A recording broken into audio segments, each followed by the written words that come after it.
Hello mga kabikada, ito yung inspirational cake na sinend sa atin ni client. Ang Candyland team, yan daw yung ating gagayahin. Bali, ang order niya kasi sa amin ay 3-in-1 combo. So pag sinabing 3-in-1 combo, meron po yung cake, number cake, then 12 pieces of cupcake. Ano nga po bang kaibahan ng combo dun sa regular order po na gagawin nyo? Kung halimbawa order kayo isa-isa nung ating mga naka 3-in-1. Syempre, mas makakasave po kayo pag 3-in-1 po ang inyong o-orderin. Pero lilinawin ko lang po, kung ang gusto nyo naman po ay mas malaki po ang size, then 3-in-1 combo, iba pa rin po yung price dyan sa ating ginawang 3-in-1 combo na pinapakita ko sa inyo. Kasi yung nandyan po, ang price po niyang combo yan ay nasa 1,500.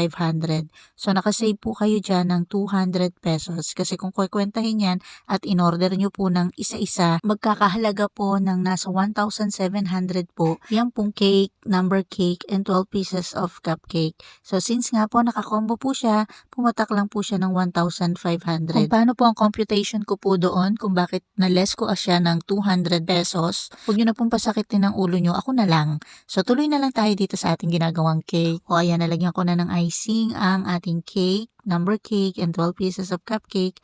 Then sunod-sunod na nating ilalagay yung kanyang mga topper para 1 kilos na lang po tayo dahil later gagawa pa po tayo ng 24 pieces of cupcakes kasi nagpahabol pa po sila dyan ng 24 pieces of cupcake. So dito sa ating number cake, so ganyan na nga lang design ang ginawa ko kasi nga wala ko naiisip na ilagay, baka matakpan masyado yung ating number 1 hindi na ma-emphasize yung kanyang pagka hugis ng korte ng number 1. So ayan, tapos na po yung ating 3-in-1 combo. So magpo-proceed na po tayo dun sa pahabol pa po nilang 24 pieces of cupcake. So, syempre, sinunod na rin natin doon sa kung anong meron po silang team. Kasi nga, iisa lang naman ang nag-order nun.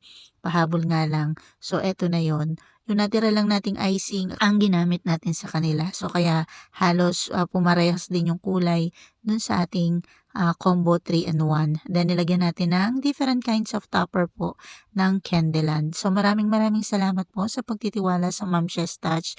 And nagbigay na rin po ng feedback dyan sa atin ang ating customer. Mamaya makikita nyo po dun sa hulihan yung kanyang chat sa atin. Then eto nga, ibinax na po natin yan. So kung makikita ninyo, na-flex ko na sa inyo kung paano kami nagbabox ng aming mga product. So ito, dahil may topper nga siya, hindi na natin masyadong sinira yung box. Nilagyan na lang natin siya ng kalang or nilagyan natin ng tape para hindi siya masyadong bumaba yung pinakatakip. Then ito ang ginamit ko dito sa ay stick or yung ating barbecue stick. Then dito sa isa ay yung ating tower cardboard ang ginamit natin. So ayan, binalutan lang ng cling. Then ready for deliver na. So ito yung chat ng ating client. So ma'am, thank you po sa napakasarap na cake. So maraming salamat din. Huwag kayong magsasawa and God bless po.